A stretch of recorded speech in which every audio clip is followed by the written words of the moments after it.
Hi vampire lovers, lovers of the Victorian and of great literature.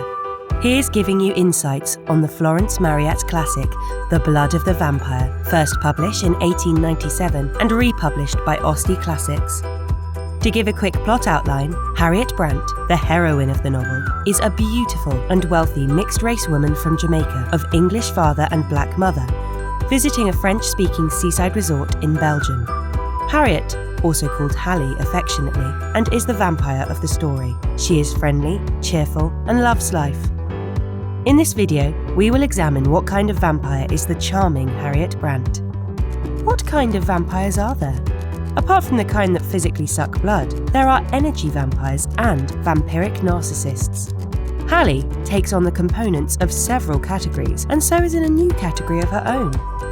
From the article published by NBC News, How to Spot and Deal with an Energy Vampire, subtitle, Energy vampires are friends, family members, or co-workers who literally zap your emotional energy. Here's how to avoid getting sucked dry. Quoting, an energy vampire is someone who literally zaps your energy dry. What energy vampires all have in common is they feed on or manipulate people who will give them airspace and open ears. Wikipedia says, a psychic vampire, or energy vampire, is a creature in folklore said to feed off the life force of other living creatures. The term can also be used to describe a person who gets increased energy around other people, but leaves the other people exhausted or drained of energy. Psychic vampires are represented in the occult beliefs of various cultures and in fiction. This article refers to a Washington Post article called A Vampire's Life. It's really draining. Forget Twilight, these folks pale in comparison to the stereotype. Quoting from that article about Twilight, the vampire is Linda Rabinowitz, also known as Selket. She's in her 30s, lives in Central Virginia, and radiates warm approachability. If you need a quarter to get on the bus, she is the stranger you would ask. If you maintained eye contact for too long though, she might be tempted to quietly sip away at your energy, or prana, leaving you a little fatigued, because that is what empathic and psychic vampires feed on. That is what Rabinowitz says she is. But she would never actually do that, because good vampires, both psychic and blood-consuming sanguinarians, operate under the Black Veil, a strict code of ethics that stipulates feeding only off willing donors. What did you expect? Some kind of monster?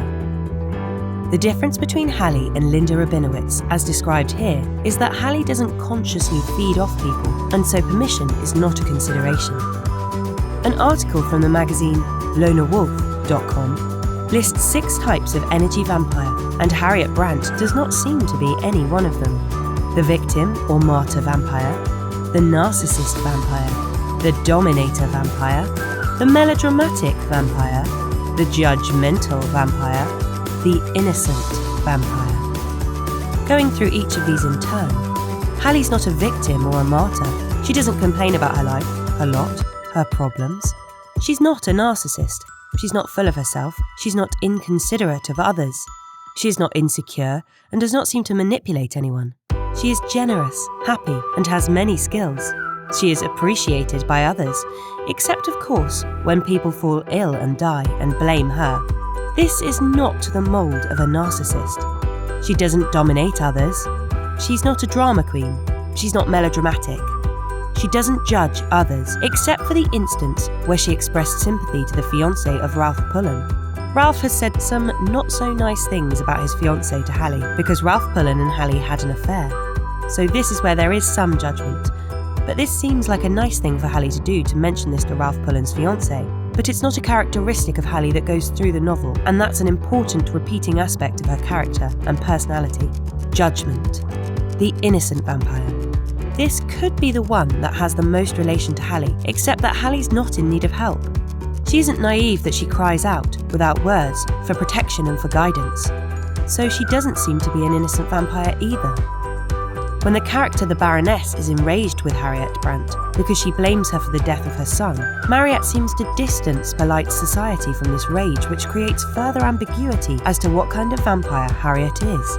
First of all, the author Marryat reduces the Baroness to Madame Gabelli. Second, Marryat writes the Baroness evidently believed Harriet was to blame, also making it appear that this is the character's belief and it might not have the endorsement of the narrator of the story or the author, Marryat.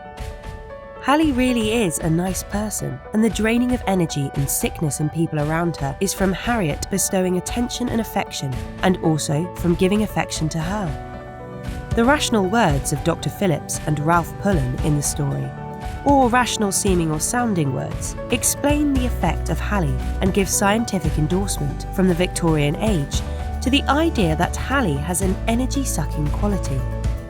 But they likely don't believe in vampirism as such.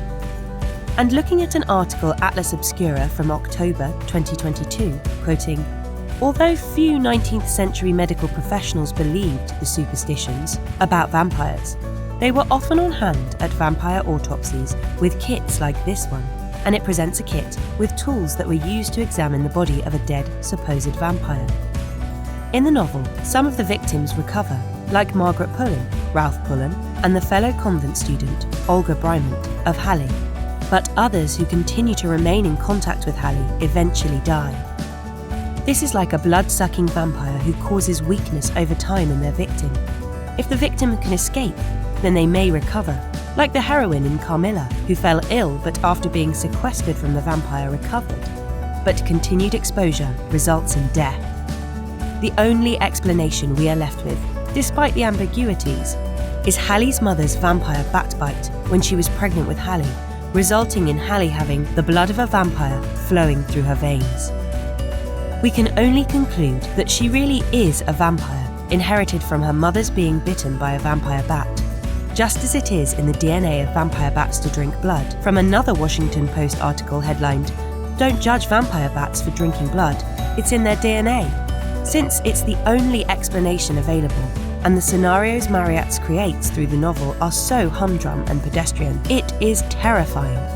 Just because your mother was bitten by a vampire bat when carrying you in her womb, you are condemned to be physically poisonous and even deadly to those whom you love. And today we know it is true that experiences of a pregnant woman affect the child developing in her womb. For example, today we know that smoking and stress affect the health of the unborn child. This novel is saying that the mother being bitten by a vampire bat causes her child to be an energy vampire. Thanks for listening. I hope that enhances your enjoyment of this unique novel. If you enjoyed this video, click the like button and subscribe to be notified of future similar videos. To buy the Austi Classics edition of The Blood of the Vampire at Amazon, click the link in the description.